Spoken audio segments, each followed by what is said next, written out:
అమ్మ నమస్తే. నమస్తే అమ్మా. అమ్మా, గృహస్థు కూడా బ్రహ్మచర్యం పాటించారు అని చెప్తుంటారు. కొన్ని సందర్భాల్లో విన్నాను కూడా నేను. అవునమ్మా. అది ఎలాంటి సందర్భాలమ్మా? అసలు బ్రహ్మచర్య శబ్దానికి అర్థం ఏమిటి?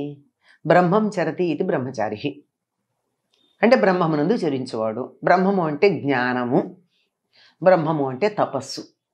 చదువుకునే పిల్లాన్ని బ్రహ్మచారి అంటారు. ఎందుకంటే చదువుకుంటాడు గనక, జ్ఞానం సంపాదిస్తున్నాడు గనక. అది ఇంగ్లీష్లో కూడా ఏమంటారమ్మా దాన్ని? బ్యాచిలర్ ఆఫ్ ఆర్ట్స్ అంటారు. బ్యాచిలర్ అంటే బ్రహ్మచారి కదా. అవును. డిఏ అంటే ఏమిటి అర్థం? Bachelor of arts. కానీ మనం ఈ బ్యాచిలర్ ఆఫ్ ఆర్ట్స్ చదువుకున్న వాళ్ళందరూ పెళ్ళే చదువుకున్న వాళ్ళు ఉన్నారు. పూర్వకాలం చిన్నతనంలో 18 ఏళ్లకు పెళ్లి చేసేవారు, అప్పటికి వీళ్ళు బిఏ చదువుతూ ఉండేవాళ్ళు, అంతే కదా. మరి ఏమిటిది? దీనికి సందర్భం ఏమిటి అంటే, చదువుకుంటున్నవాడనే అర్థం అండి, పెళ్లి కానివాడు అని కాదు అర్థం అక్కడ. అది అయితే బ్రహ్మచర్యం అనేటటువంటి దానికి చదువుకునే రోజుల్లో ఈ స్త్రీ సంబంధమైన, అంటే పురుషుల గురించి చెప్తూ ఉంటాం గనక, స్త్రీ సంబంధమైనటువంటి ఆలోచన లేకుండా, కామభావన లేకుండా ఉండేవాళ్ళు గనక చదువుకునే రోజుల్లో అప్పుడు వాళ్ళని బ్రహ్మచారులు అనేవారు. మొన్నటిదాకా కూడా ఒక మాట వాడకంలో ఉండేది, ఏదో వివాహే విద్య నాశాయ అని. పెళ్ళయిందంటే ఇంకా చదువు అయిపోయింది. ఎందుకంటే అంతసేపు పుస్తకం తీసి చదువుతూ ఉంటే, సాహిత్యం చదువుతున్నారు అనుకోండి, అందులోను భార్య మీద భర్త మీద మనసు వెళ్ళిపోయిన తర్వాత ఇంకేం చదువుకుంటారండి? మనసంతా అక్కడే ఉంటుంది. అది మామూలుగా అంటే పరిపూర్ణంగా దృష్టి అంతా దాని మీద కేంద్రీకరించి మొత్తం సమయాన్ని చదువు కోసం కేటాయించిన వాళ్ళ సందర్భం. మరి ఇప్పుడు అట్లా కాదు కదా. పెళ్ళయ్యాక కూడా చదువుకుంటున్నారు, జీవితాంతం చదువుకునే వాళ్ళు ఉంటారు. అందువల్ల అర్థం కాదు. అంటే గురువుగారు ఆశ్రమంలో ఉన్నప్పుడు చదువుకున్న దాన్ని బ్రహ్మచర్యాశ్రమం అనేవాళ్ళు.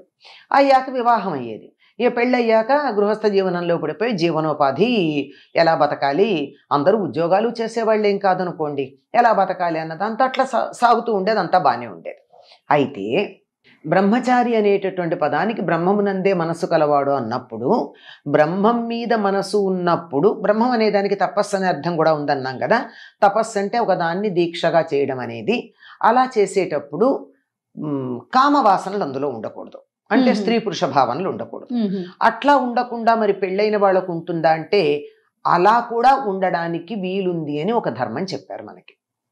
ఎట్లాగంటే, వివాహం అయినటువంటి వాళ్ళు సంసారం నిర్వహించటం అన్నది, అంటే భార్యాభర్తల ధర్మం, దాంపత్య ధర్మం, అంటే శారీరకమైనటువంటి దాంపత్య ధర్మం ఏదైతే ఉందో అది ఎప్పుడెప్పుడు నిర్వర్తించవచ్చు, ఎప్పుడు నిర్వర్తించకూడదు అన్న దానికి కొన్ని నియమాలు ఉన్నాయి మనకి. మన శాస్త్రం చెప్తాం, చాలా స్పష్టంగా ఉంది మనకి. పురాణాలు చదివితే తెలుస్తుంది కదమ్మా. ఆవిడ దితి వెళ్ళి నాకు సంతానం కావాలని అడిగితే, ఇది అసుర సంధ్య వేళ, ఈ సమయంలో కూడదు అని చెప్తాడు. అంటే ఆ సమయంలో కూడదన్నది అదొకటే మనకి తెలుసు. అవును. అంటే అసుర సంధ్య వేళ, ఉషస్సంధ్య అంటే పొద్దున తెల్లవారుతూ ఉన్న సమయం. ఎందుకంటే ఆ సమయంలో ఏ పనులు చేయాలో చెప్పబడింది కనుక ఆ పనులు చేస్తే ఆరోగ్యానికి మంచిది. మనకి బయోక్లాక్ గురించి కూడా ఇప్పుడు ఆధునిక శాస్త్రంలో, సైన్స్లో చెప్తున్నారు కదా, ఏ సమయంలో కిడ్నీ బాగా పనిచేస్తుంది, ఏ సమయంలో లివర్ బాగా పనిచేస్తుంది, దానికి తగినట్టుగా మనం ఉంటే ఆరోగ్యం ఉంటుంది అని చెప్తున్నారు కదా. అట్లాగే నిషిద్ధ సమయాలు ఉన్నాయి. ఇప్పుడు చెప్పాను కదా, అసుర సంధ్య, ఉదయం. అట్లాగే కొన్ని తిథులు, ఆ తిథుల్లో భార్యాభర్తలు కలవకూడదు. ఎందుకంటే ఆ సమయంలో కలిసినట్టయితే కలగబోయేటటువంటి సంతతి మంచిది ఉండదు. అట్లాంటివి తిథులు, నక్షత్రాలు, దినాలు కొన్ని ఉన్నాయి, స్పష్టంగా ఉన్నాయి. ఆ రోజుల్లో ఉండకుండా ఇవి కాక మరికొన్ని ఉన్నాయి. మరికొన్ని అంటే రేపు తద్దినం పెట్టబోతున్నారు తండ్రిది, ఆ ముందు రోజు, ఆ రోజు, మర్నాడు, ఆ 3 రోజులు బ్రహ్మచర్యం పాటించాలి. తండ్రికి తల్లికి ఎవరికి తద్దినం పెట్టినా అంతే కదా, వాళ్ళకే పెడతారు. లేని సందర్భంలో కొద్ది మందే మహానుభావులు మిగిలిన వాళ్ళకి, బంధువులకి పెట్టేవాళ్ళు ఉంటారు. అట్లాగా రేపేదో సత్యనారాయణ చేసుకుంటున్నాం, రేపు కన్యాదానం చేస్తున్నాం, రేపు కొడుకు ఒడుగు చేస్తున్నాం, రేపు గృహప్రవేశం చేస్తున్నాం, ఇట్లాంటివి కొన్ని ఉంటాయి కదా. రేపు శివరాత్రి రోజు గురించి మాట్లాడతారు. రేపు శివరాత్రి అంటే దానికి ముందు రోజు. ఇట్లా ఏవైతే మనం పండగలు, శుభకార్యాలు,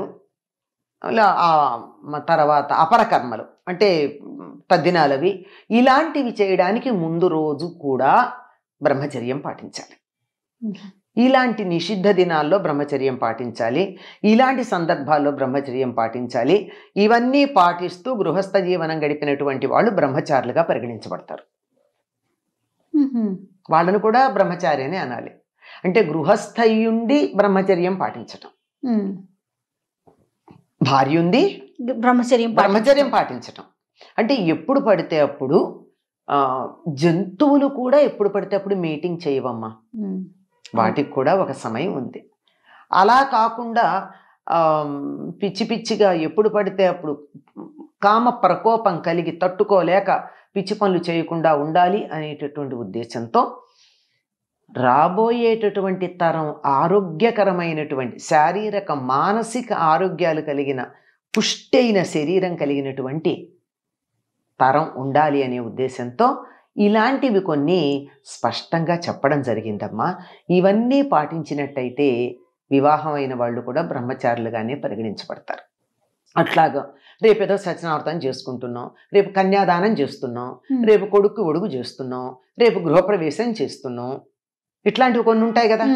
రేపు శివరాత్రి, శివరాత్రి రోజు గురించి మాట్లాడతారు. రేపు శివరాత్రి అంటే దానికి ముందు రోజు.